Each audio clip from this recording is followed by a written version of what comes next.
साथ उम्मीद करते हैं कि आप खैरियत से होंगे और हमारी दुआ है कि आप हमेशा खुश रहें, हंसते और मुस्कुराते रहें और इसी तरह में अपना प्यार दिखाते रहें। बिल्कुल जी, मेरा नाम मुअज्जम अली। मैं हूं तारिक महमूद। मैं मोहम्मद यूसुफ। तो आज हम जिस वीडियो पर रिएक्ट करने जा रहे हैं, वीडियो का टाइटल है India to finally host Olympic, will India profit और लॉस मनी।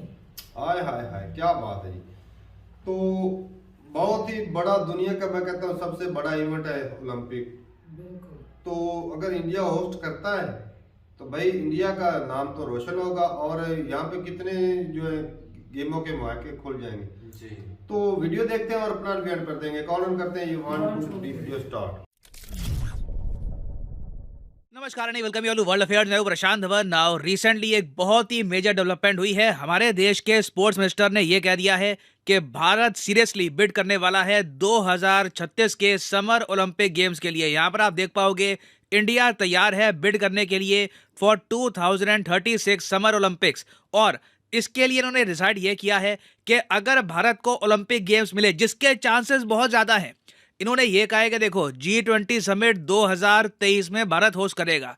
दुनिया भर के वर्ल्ड लीडर भारत में आएंगे तो इंडिया वहां पर भी पिच करेगा कि देखिए हमारा समर्थन करिएगा 2036 के ओलंपिक गेम्स के लिए। और आप सोच कर देखो तो 13 साल हैं 2023 और 2036 के बीच में, तो भारत के पास इंफ्रास्ट्रक्चर डेवलप करने का टाइम भी काफी है। और ये ओलंपिक्स भारत में होंगे भी कहां पर? नई दिल्ली में नहीं, ये होंगे गुजरात के शहर अहमदाबाद में। और मैं आपको ये बता दूं कि ये भारत के स्पोर्टिंग हिस्ट्री में सबसे बड़ा इवेंट हो सकता है, क्योंकि आप अगर ग्लोबली देखो तो सबसे ज्यादा बड़ा स्पोर्टिंग इवेंट होता है FIFA world cup, second number पे होता है समर ओलंपिक्स, थर्ड नंबर पे होता है क्रिकेट का वर्ल्ड कप। डिपेंड करता है कि ओडीआई या T20। तो cricket world cup in the past हम वैसे ही होस्ट कर चुके हैं।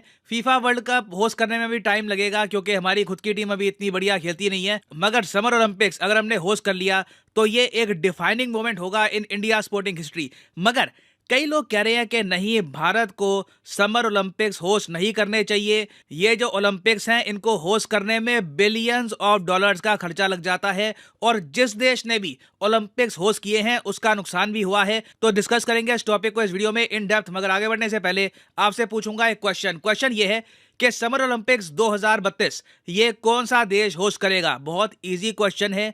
डिडक्शन मेथड से करोगे तो आराम से इसका आंसर आपको पता लग जाएगा। ये है यहाँ पे आपकी ऑप्शन, फ्रांस, यूएसए, ऑस्ट्रेलिया या फिर चाइना। कमेंट सेक्शन में करिए उत्तर, सही आंसर मैं आपको दूंगा वीडियो के अंत में। एक टाइम हुआ करता था 1970s 80s के आसपास के ओलंपिक्स को होस्ट करने से देश कमाते थे पैसे। अब आप पूछोगे देश पैसे कैसे कमाते हैं?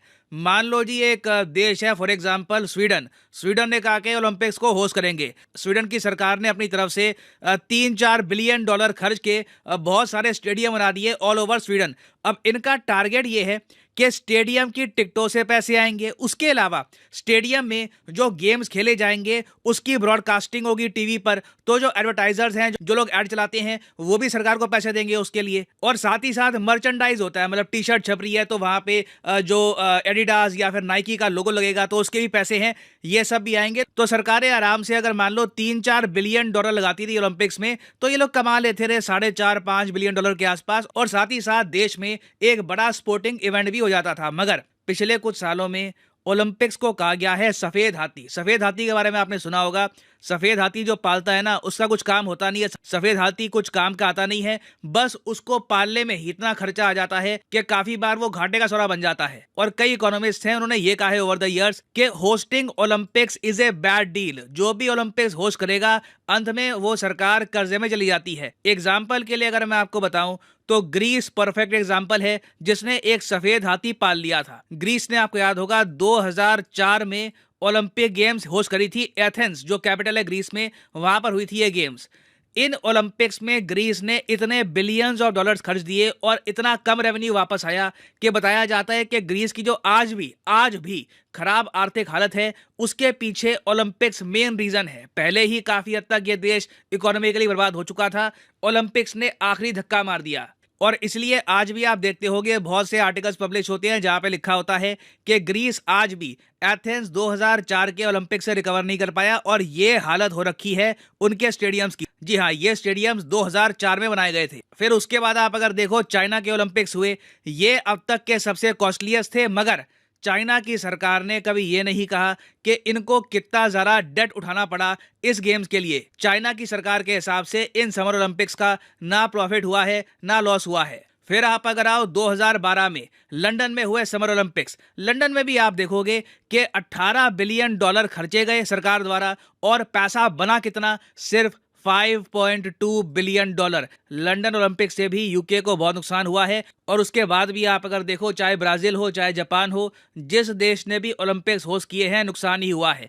तो अब मेन क्वेश्चन यहाँ पर यही आ रहा है कि भारत जब होस्ट करेगा ओलंपिक्स तो मोस्ट प्रोबेबली साल होगा 2036 के आसपास का।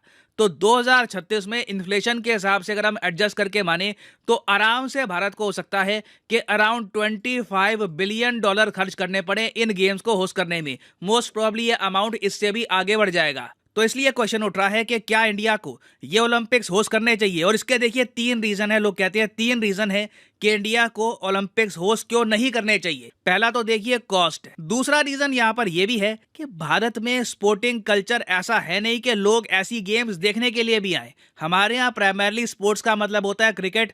बाकी स्पोर्ट्स में आप देखो तो इतनी रुचि लोग दिखाते नहीं है।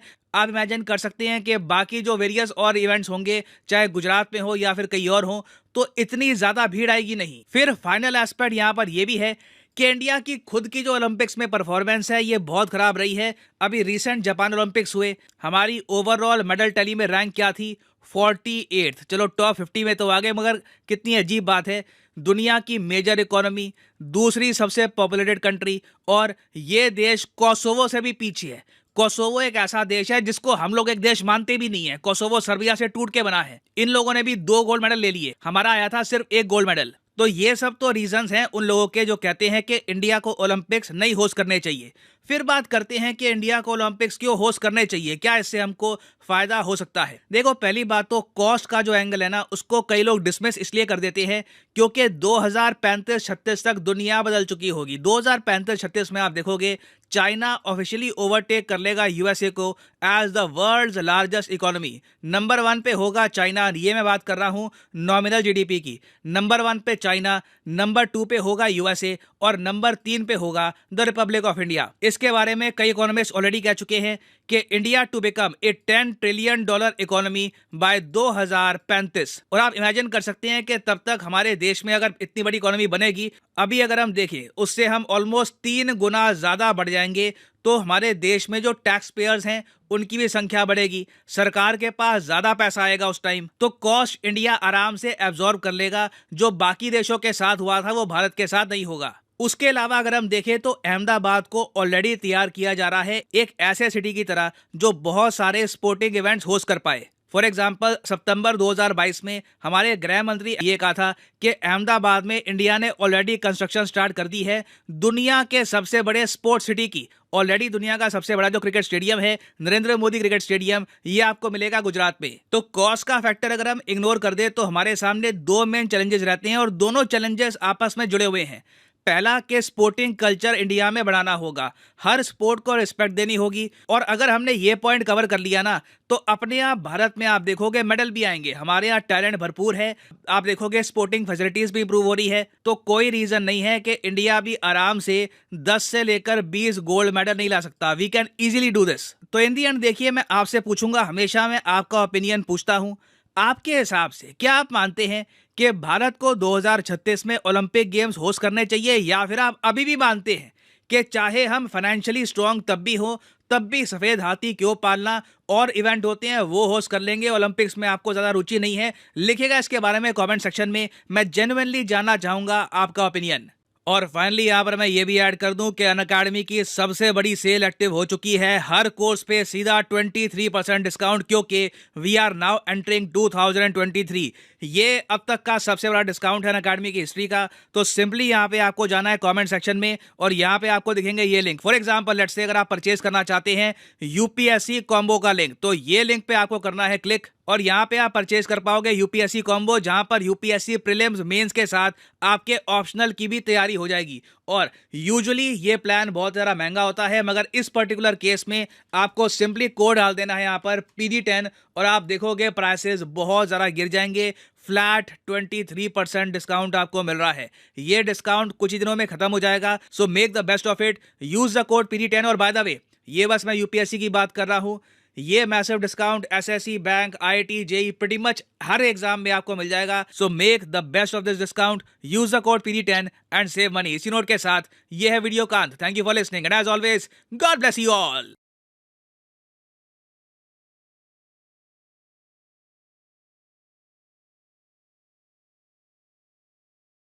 चलें जी, वीडियो खत्म हो गया। और भाई साहब, ये जो ओलंपिक का इवेंट है ना, ये चाहे फीफा वर्ल्ड कप से छोटा, लेकिन है दुनिया का सबसे बड़ा ये जी। क्योंकि इतने ज्यादा इवेंट्स इसमें आते हैं तो हर शौक बंदा पूरा करता है, तो ये होना चाहिए। मैं तो ये बोलूंगा एज अ स्पोर्ट्समैन, क्योंकि जब इस तरह फीफा वर्ल्ड कप तारक भाई जो देखा जाए ना, वो एक गेम है, कोई शौक से देखते हैं, कोई शौक से नहीं देखते। इसके अंदर इतनी ज्यादा इवेंट है ना, तो हर बंदे का टेस्ट जो है ना उसके अंदर दिखाई देता है। सबसे बड़ी बात तो ये होती है कि जब इस तरह का इवेंट होगा ना भाई, तो जो इंडिया में इतना ज्यादा टैलेंट, नए टैलेंट सामने आए साहब, कितने नए टैलेंट सामने, अपॉर्चुनिटी मिलेगी। गवर्नमेंट जो अगर इतना या तो ऐसा होना कि पहले इंडिया भाई बिल्कुल इसमें पार्टिसिपेट ही ना करता हो, ऑलरेडी पार्टिसिपेट करता है, प्लेयर्स है, गोल्ड भी ला रहे हैं। चलो काम सही लाते हैं, ऐसा ऐसा कर तो रहे ना, पहले तो वो भी नहीं होता था पाकिस्तान की तरह, लेकिन सही बात है। ऐसा दुनिया की सबसे बड़ी दूसरे अगर ये होस्ट करेंगे तो भाई चमकेगा, इंडिया चमकेगा। पॉपुलेशन मेरे ख्याल से तो भाई इनका नुकसान नहीं होगा, नहीं होने वाला। चलो यार, पैसे 2-4 मिलियन का नुकसान नहीं होगा ही नहीं, तो फर्ज कर ले होता भी है। अगर इनका टैलेंट चमकता है, वर्ल्ड में नाम भी तो बजते हैं।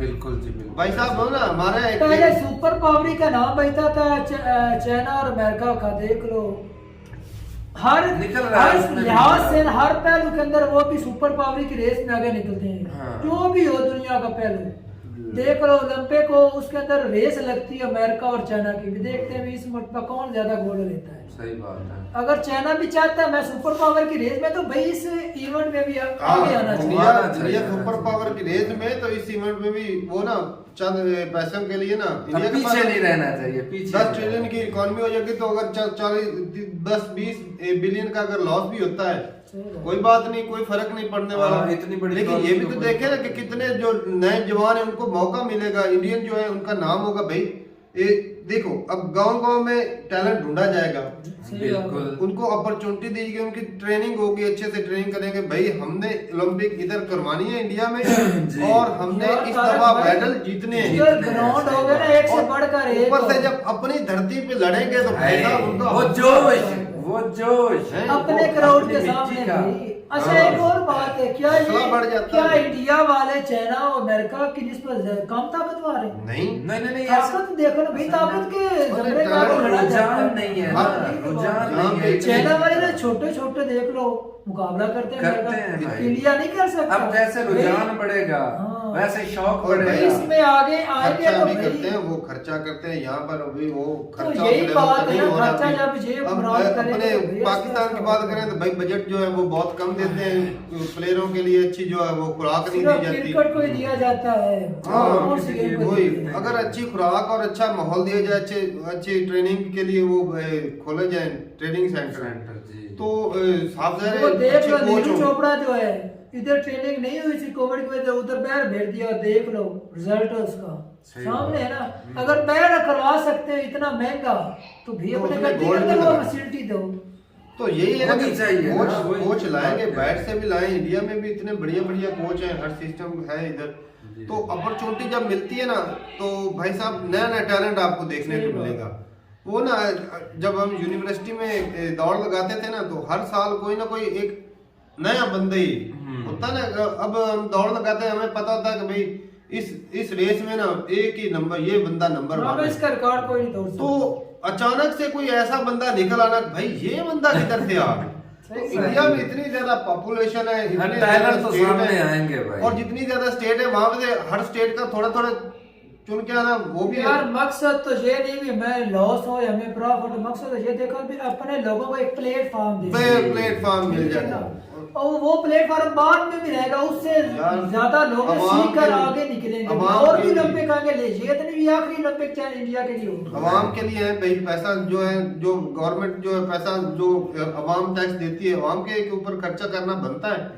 तो जब नए स्टेडियम बनेंगे, नए लोगों को रोजगार भी मिलेगा, गवर्नमेंट पे बर्डन भी होता है, लेकिन वो भी तो देखें कि वो रोजगार जब मिलेगा कितने खुशहाली आएगी, उनके चूल्हे तो चलेंगे। जो उधर स्टेडियम जब बनता है वहाँ पे कंस्ट्रक्शन होगी, यार जो डेवलपमेंट होगी, इंफ्रास्ट्रक्चर वहाँ का एरिया डेवलप हो जाएगा, तो बहुत ज्यादा फायदा भी होता है भाई। तारक भाई ये जो कतर वालों ने किया था ना, उसके अंदर उन्होंने बहुत बिलियन लगाए, लेकिन उनका इंफ्रास्ट्रक्चर ठीक हो गया है। हाँ, वर्ल्ड कप खत्म हो गया, उसका बेनिफिट उसको आने वाले कई सालों में होता है। ये नहीं भी वो जो है इनकलाब या जो भी इंफ्रास्ट्रक्चर बनाया वो यार इंडिया का नक्शा ही बदल जाना है, जाएगा। सही बात है, अहमदाबाद का नक्शे गुजरात का बदल जाना है भाई इस चीज से।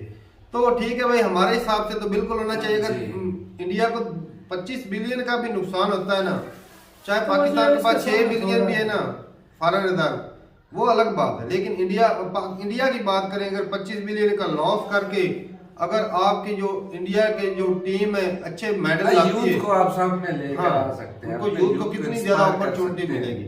तो ठीक है भाई, मिलते हैं नई वीडियो के साथ, तब तक के लिए इजाजत दें। अल्लाह हाफिज़।